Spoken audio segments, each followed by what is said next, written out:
We are many.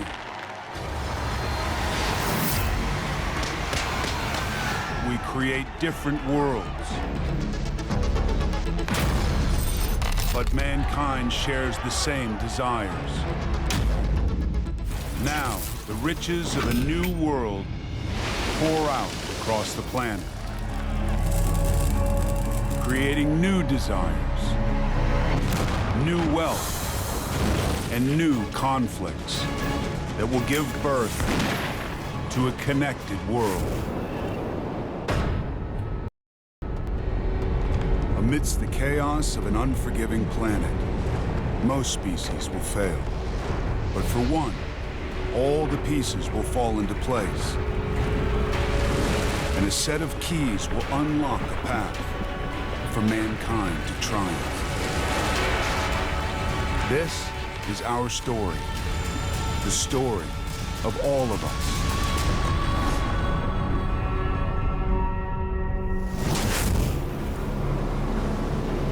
1579, the Pacific Ocean off the coast of South America. A ship on a mission that launches a new age of piracy. Small, fast, armed with 18 cannons. At the helm, an Englishman, Francis Drake. Farmer's son, fearless navigator, and the most successful pirate in history. In his sights, a Spanish galleon, loaded with a metal so valuable, it will change the world.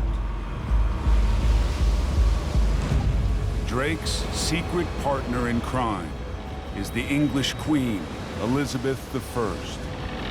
Drake was given letters of reprisal, signed by the British Crown, which meant that he could go and raid Spanish shipping. What he did was piracy. He's already plundered over 70 Spanish ships. The King of Spain has put a price on his head. $10 million today. Dead or alive. The Spanish ship, the Cacafuego, heads for the coast of Panama with the most valuable cargo ever seen at sea. In its hold, 26 tons of silver from the Americas, worth $30 million today. Barrels thrown off the stern slowed Drake's ship down. So he was gaining on her very slowly, very slightly, imperceptibly, and not looking like a foreign threat. And why would they expect one? There were no foreign ships in the Pacific. Disguised as a harmless Spanish merchant, Drake's ship has been chasing the Cacafuego for 14 days. Nothing works better than deception. If you can do the unexpected, if you can set up your enemy so they think one thing while you do another thing, you're gonna gain an advantage on the battlefield. But Drake can't risk an all-out attack. Instead of going to flat-out war with another vessel where he takes the chance of sinking that vessel or having his vessel sank, he wants to get as close as possible so that he can seize that vessel whole.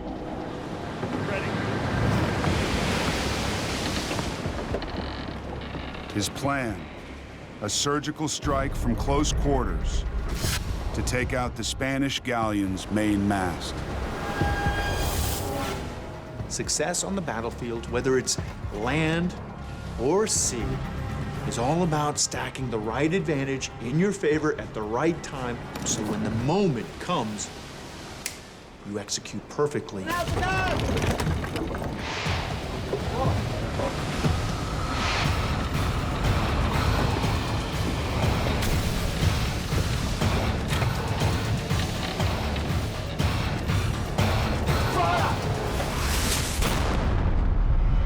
Two cannonballs chained together.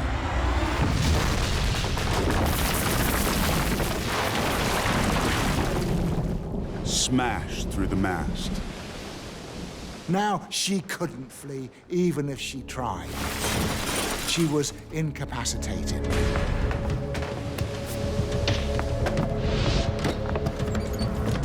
The richest pirate haul the world had ever seen.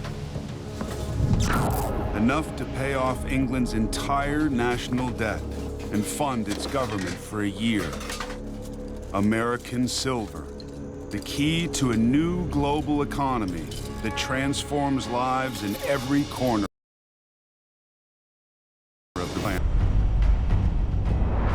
In 50 years, the Spanish and Portuguese have carved out vast new empires in the New World. From New Mexico in the north to Argentina in the south. And high in the Andes in South America. A discovery that will launch a new era in the story of mankind.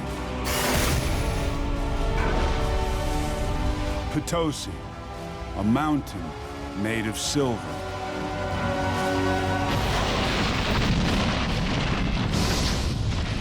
Formed when continental plates collide 170 million years ago, the Andes are the richest source of silver in the world.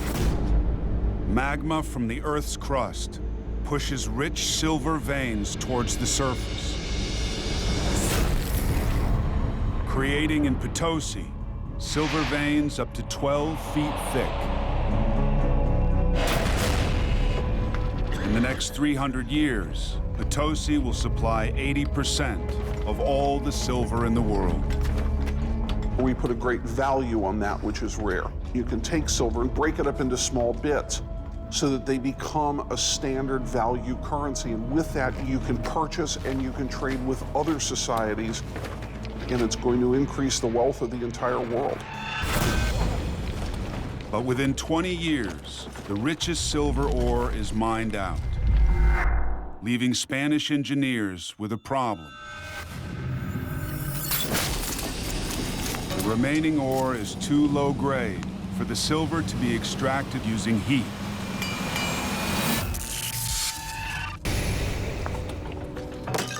Spaniards had never encountered anything like silver ore before and didn't know how to refine it. The techniques that they used actually just ended up boiling away the silver. The riches of America trapped inside its rocks. But in 1553, a man arrives with a secret formula, the key that unlocks the wealth of the New World. Bartolome Medina. Experimenter, innovator, entrepreneur.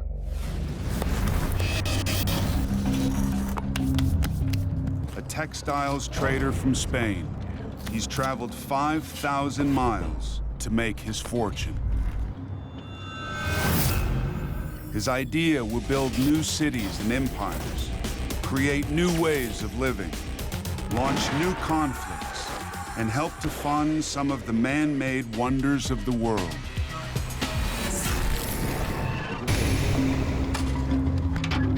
Mercurio.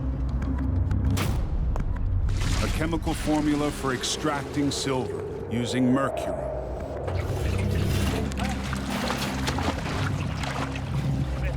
But at first, the method that worked in Europe fails.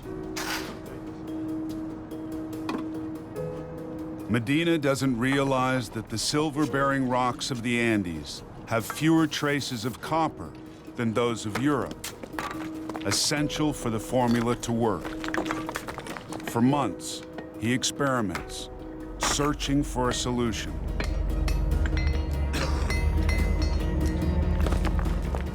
I've suffered mental anguish.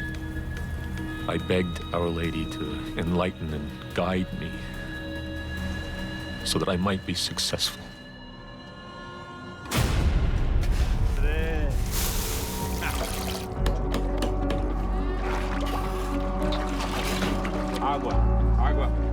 Medina was an entrepreneur who saw a problem and fiddled and experimented until he came up with a solution.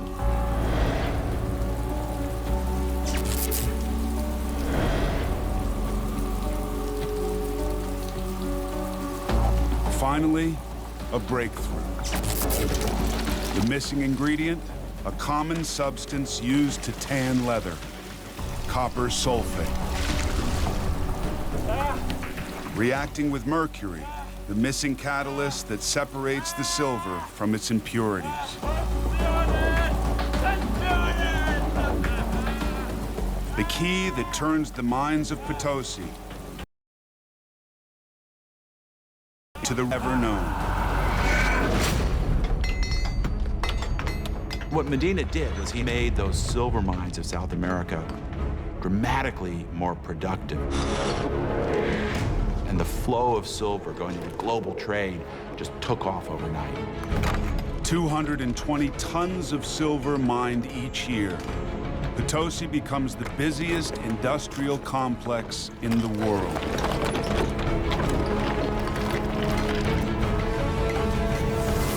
In each year, in 3 giant furnaces, the Spanish mint 2.5 million silver coins. Pesos de ocho, pieces of 8, the world's first universal currency. Silver becomes the key to mankind's prosperity. These Spanish coins are seen everywhere in the world. They unite the world in a web of commerce. A single coin worth the equivalent of $80 today. Legal tender in the USA until 1857. The scroll and pillars of the Spanish royal crest inspires one of the world's most potent symbols, the dollar sign. The result is extraordinary. The entire world's economy is affected as this silver just explodes out of the Americas, crosses the Pacific, crosses into Europe, and there's an enormous burst of prosperity. This is the true beginning of globalization. Spanish fleets ship 50,000 tons of silver out of the Americas, creating a new Atlantic trade. Suddenly we have mass quantities coming onto the market, which is going to really transform all of European trade. And what we see is a whole new booming economy in Europe. New trading centers rise. Seville, Lisbon, London, and on the coast of a small new country, the Netherlands, the world's richest and busiest trading city, Amsterdam, a city of new wealth and new desires, about to trigger the world's most extraordinary boom and bust, and gamble its future on a flower, the tulip.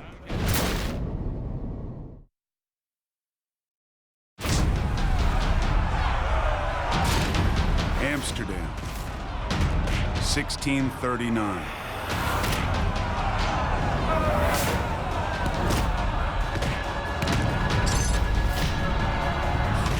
A city flush with new money. A century after the Spanish conquest of the New World, the riches of the Americas and an explosion of global trade have turned the Netherlands into the richest nation on the planet. The Dutch control over half the world's shipping. More new millionaires than anywhere else on Earth. The highest income per head in Europe.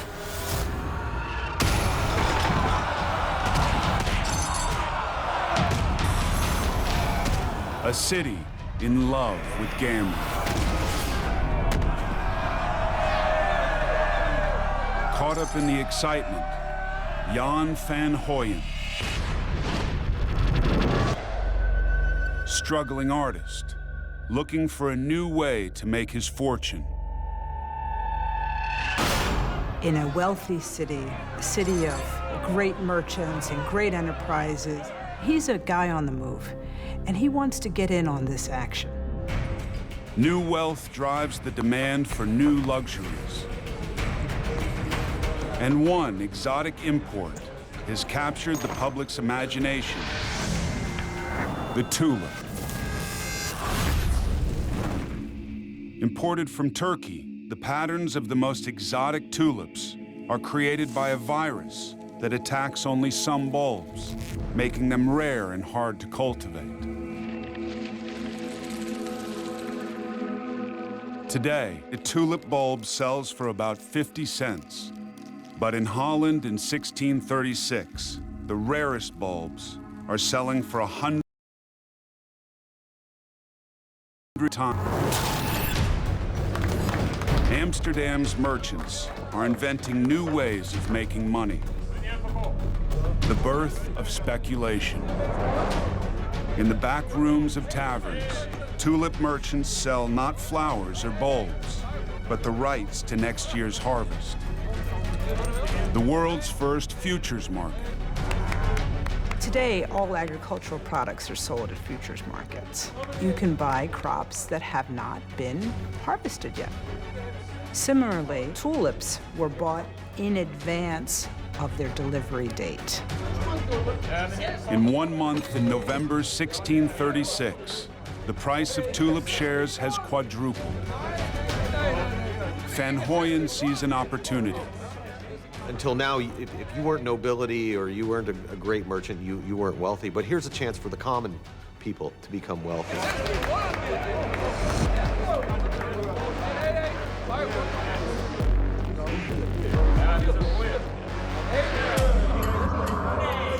Confident of a quick return, Van Hoyen invests all his savings in tulip shares.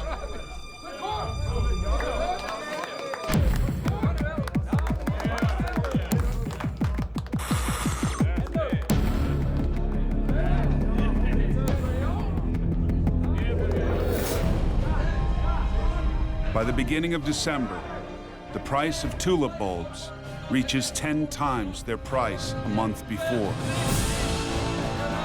A bubble has started to inflate. By December 12th, the price doubles again. At an auction in nearby Leiden, the 7 penniless orphans of an innkeeper pin their hopes for the future on their dead father's small collection of tulip bulbs.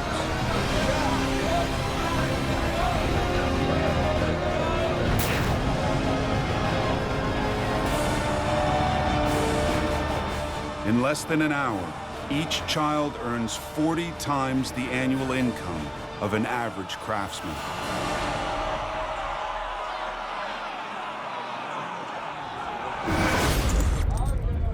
Tulips turn orphans into millionaires. And the price continues to rise. Holland is gripped by tulip mania. If you watch the price of tulips go up and up and up, you start to think you're a fool if you don't get on that escalator and ride it up. 3 days later, Van Hoyen, like many others, buys more tulip shares. You may well know that a tulip is only worth a tulip and not worth a fortune. But if other people think it's worth a fortune, then you'll make a lot of money. By January 1637, the price has doubled again.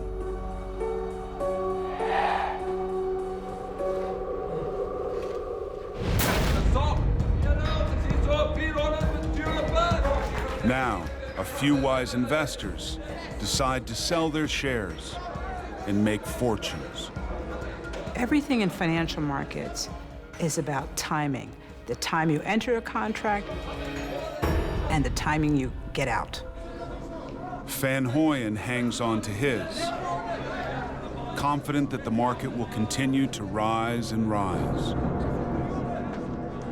I could see myself in his shoes.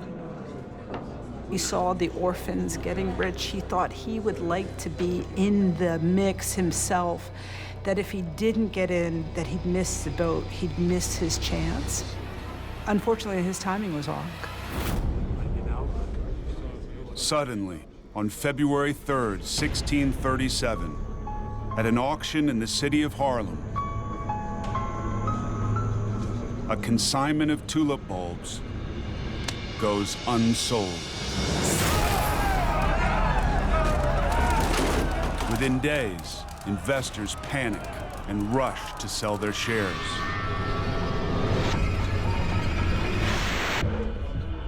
But there are no buyers. Prices crash. Tulips once sold for 5,000 guilders, now worthless.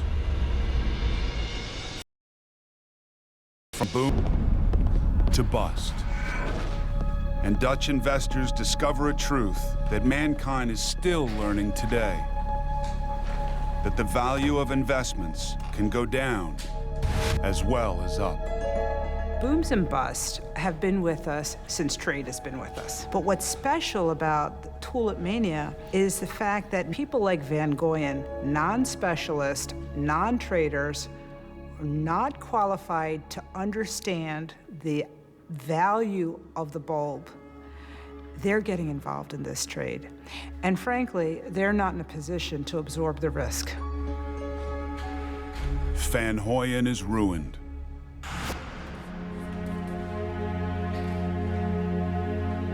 He never makes his fortune. But in painting his way out of debt, over 1,200 pictures and 800 drawings, he becomes one of Holland's most prolific and greatest artists.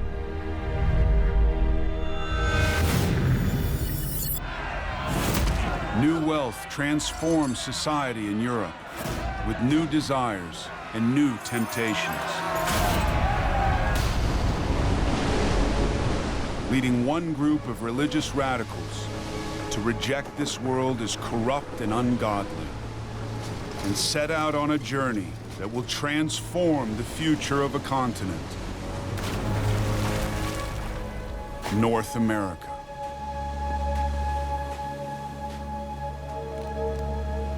They call themselves pilgrims. They arrive in the New World in search of religious freedom.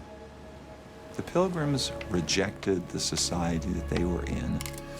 They believed that the only way to preserve their religious belief pristine was to get away, to go somewhere where they wouldn't be bothered, and most importantly, where their children wouldn't be tempted by what they had seen in Holland and England.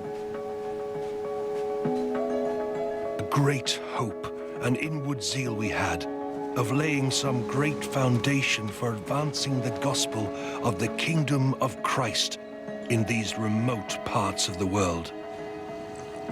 America represented a clean slate because, to their way of thinking, it was empty.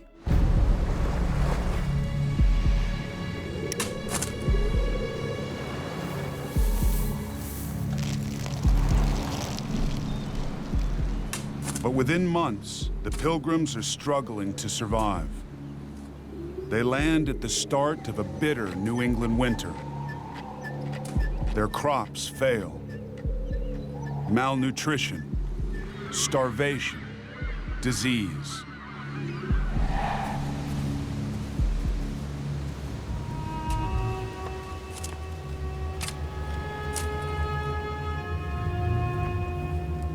A 102 men, women, and children make the crossing. 6 months later, 50 of them are dead. Ash to ashes, dust to dust.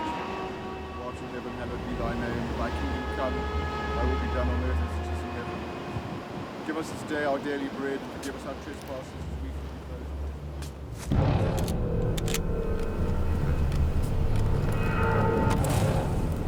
That'll do, Father. That'll do. Cover them up and get the women back to camp. The Pilgrims bury their dead at first light to hide how weakened they've become. Because the land they've settled on is not empty. It belongs to the Wabanaki.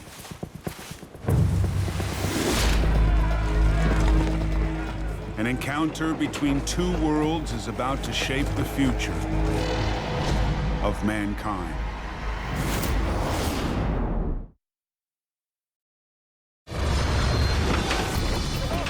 In New England, 50 pioneers prepare to fight for their lives. The future of a continent hangs in the balance. Not all are pilgrims. Among them, a soldier, Miles Standish. Brave, impulsive, the group's military commander. Help over here.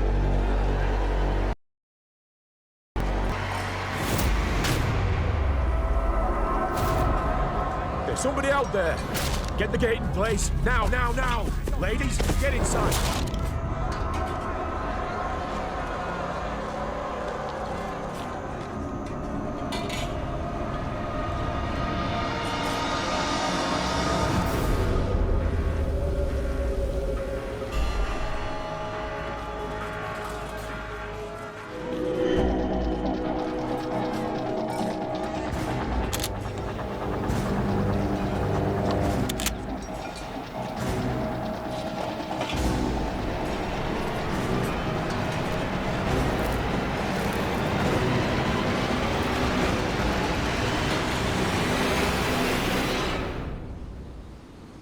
Welcome, Englishmen, welcome. 3,000 miles from home, the first Native American the Pilgrims encounter greets them in their own language.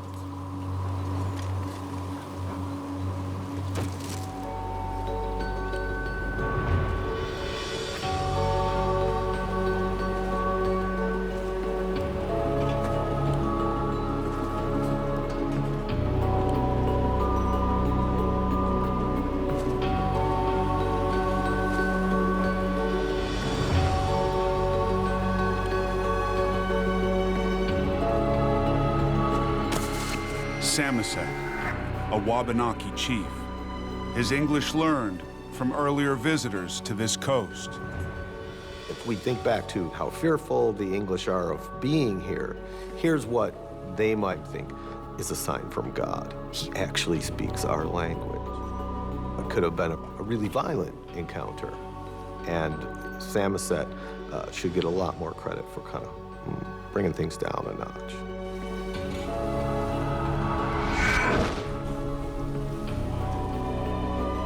The next day, Samoset brings another English-speaking warrior, Squanto. Diplomat, politician, the man who will teach the Pilgrims to survive in the New World.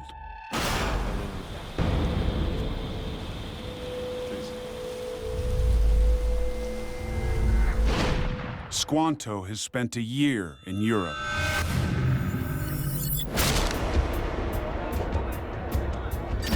Kidnapped and sold as a slave in Spain. He wins his freedom and makes his way to London, where he learns English. Hired as an interpreter for English merchants, he eventually earns his passage back home.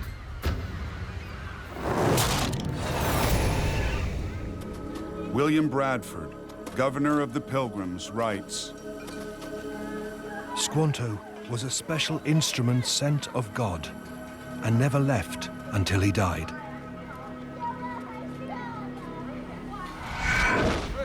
He guides the Pilgrims through his world, brokering friendships, alliances, their survival guide in their new world.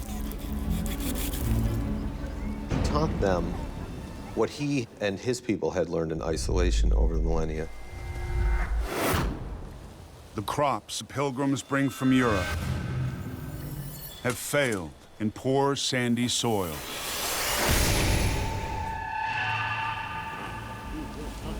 Squanto teaches them to fish and use their catch as fertilizer. It surely must have come as a revelation to see people using fish to make the soil more productive. To the early Pilgrims, it must have been quite a surprise.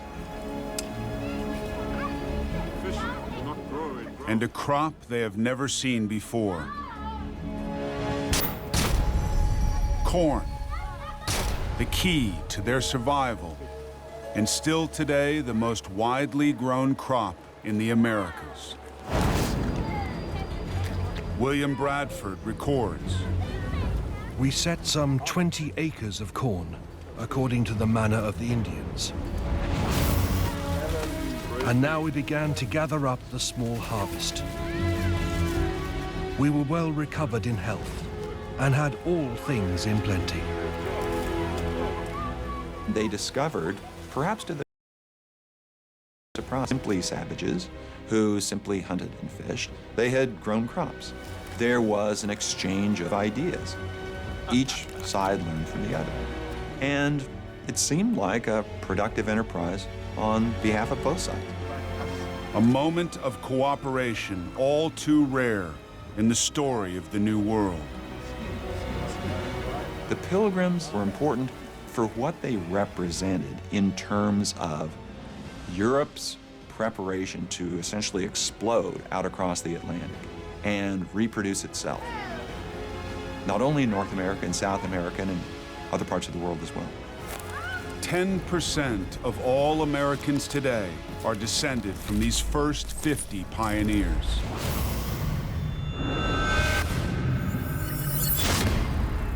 Thousands more will follow. Within 100 years, they found great trading cities that rival those of Europe. Charleston, Philadelphia, New York, Boston. 50 pioneers who turned their back on a world devoted to making money, lay the foundations of the United States, the greatest trading nation of the future. But while corn and cooperation transforms North America, a new commodity sweeping the world, sugar, changes the destiny of another continent. Africa. Leading one woman, a warrior queen, into a desperate struggle for her kingdom and her people. Ndongo, Central Africa. Today, part of northern Angola. In a struggle for resources that shapes the world we live in today, one woman fights to keep hold of her kingdom. Queen Nzinga Umbandi. Skillful strategist, warrior queen. Hey, Ndakuna! Nzinga was a ferocious woman who was a ruler, but she was very complicated. Queen Nzinga confronts a formidable enemy, the Portuguese. They want her territory and her people as slaves.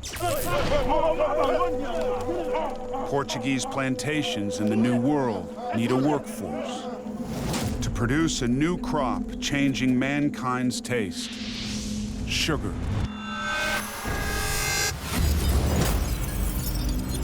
Humans are drawn to sweetness more than any other flavor. Today, we eat up to half our body weight in sugar every year.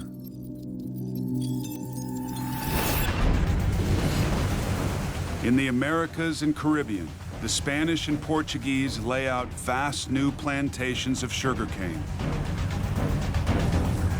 People have always wanted luxurious food that tastes good. And the hunt for luxuries has driven the exploration of the world and the spread of trade networks. Agriculture on a new industrial scale, driving the demand for labor and a new commodity. Human beings.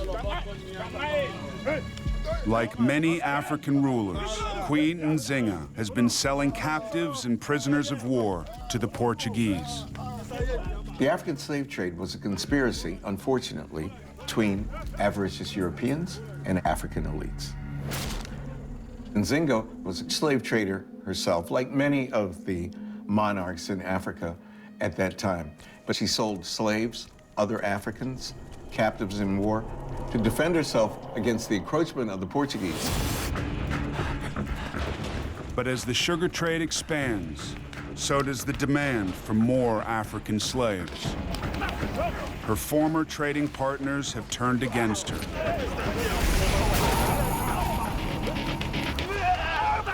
They now want her people as slaves.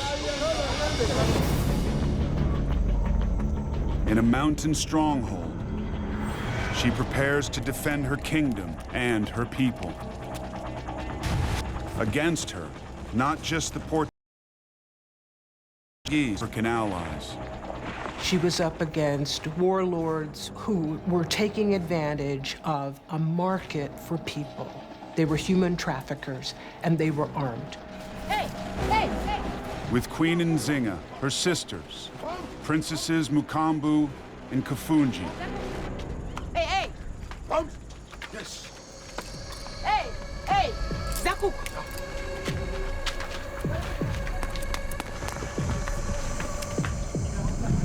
Zakuk! Kindila! Kindila!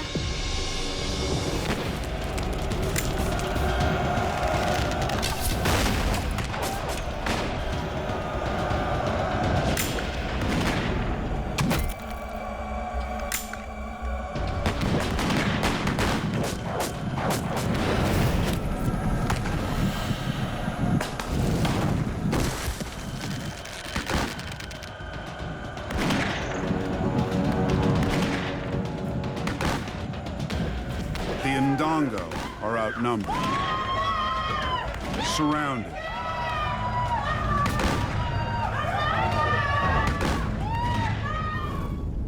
Princesses Mukambu and Kafunji enslaved.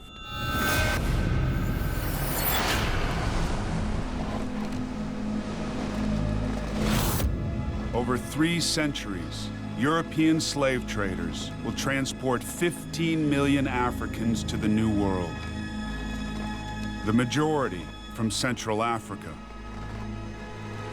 It's one of the most horrendous and painful moments in modern human history, both for Europeans and for Black Africans.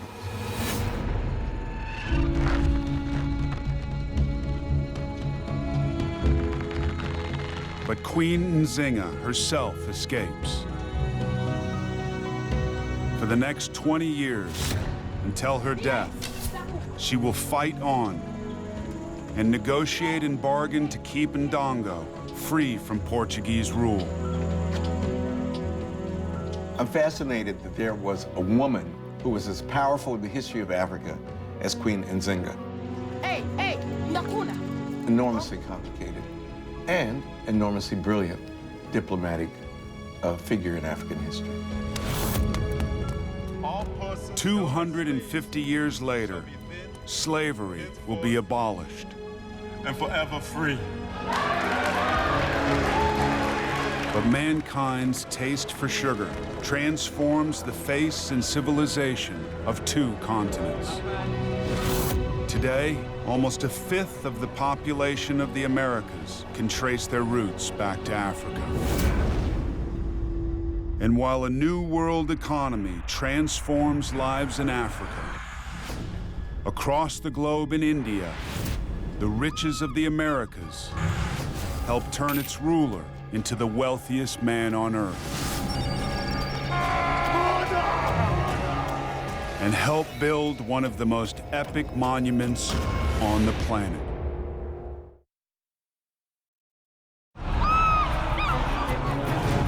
(1631), Burhanpur Fortress, central India. The world's richest man on campaign to consolidate his power, Shah Jahan, emperor of 100 million people. His name means king of the world. Shah Jahan was the king of kings. During the Mughals' golden age, he expanded the reach of the empire. Shah Jahan's wealth is legendary. A chronicler describes just one of his treasure houses. 750 pounds of pearls, 275 pounds of emeralds, 3 silver thrones, 100 gold and silver chairs, 100,000 silver plates. Contributing to this wealth, a string of trading ports along India's coast, drawing thousands of European merchants, flush with American silver. Silver just opened so many doors for them. Last, they had a trading currency. They had something that the Asians wanted. They could acquire textiles, cotton, silk, spices, pepper, cinnamon, exotic Asian commodities. 100 tons of silver pours into India each year, generating millions in taxes paid to one man, Shah Jahan.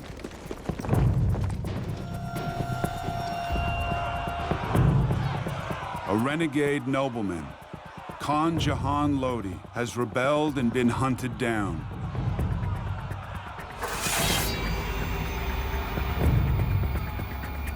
Now, he pays the price.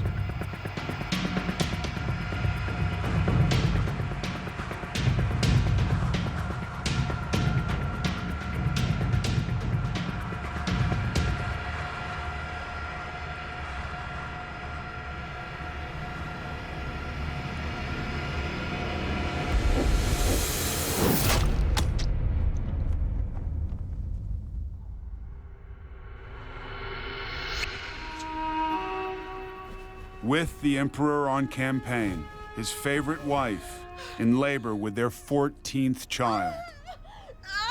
Her name, Mumtaz Mahal, the jewel of the palace. He had many, many, many wives, but she was his first among women. His chroniclers praise her as the inspiration behind the throne.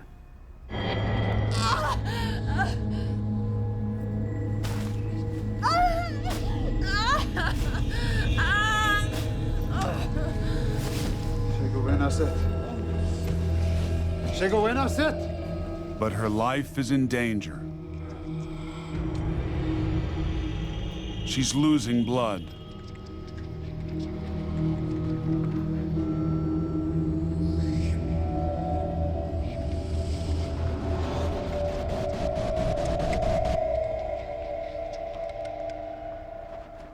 Neither Shah Jahan's wealth nor power can save the woman he loves.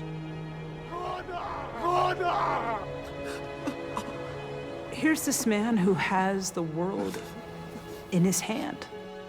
Here's the man who has riches that can't be counted. And he's lost his beloved. He has lost what he cannot hold.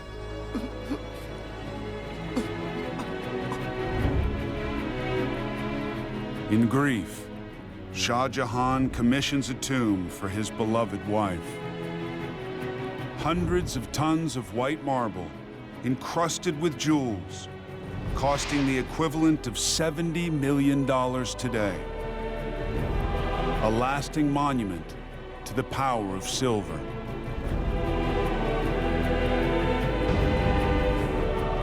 The Taj Mahal.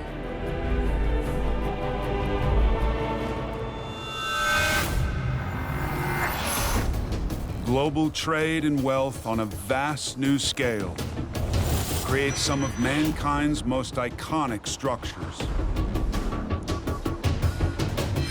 Bigger, taller. We'll spend the next 350 years building monuments to our economic power and our connected world.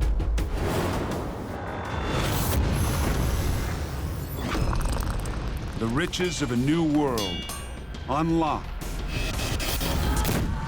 A new global currency launching pirates across oceans. New commodities, new desires, and new conflicts, transforming every continent on the planet. that kind of globalization that we're in now, where bank collapses in Iceland can ripple across the American Midwest. That all begins in the 16th century, and it begins with the creation of this universal currency. Now, pioneers push further into the open spaces of the world. New adventures, discoveries,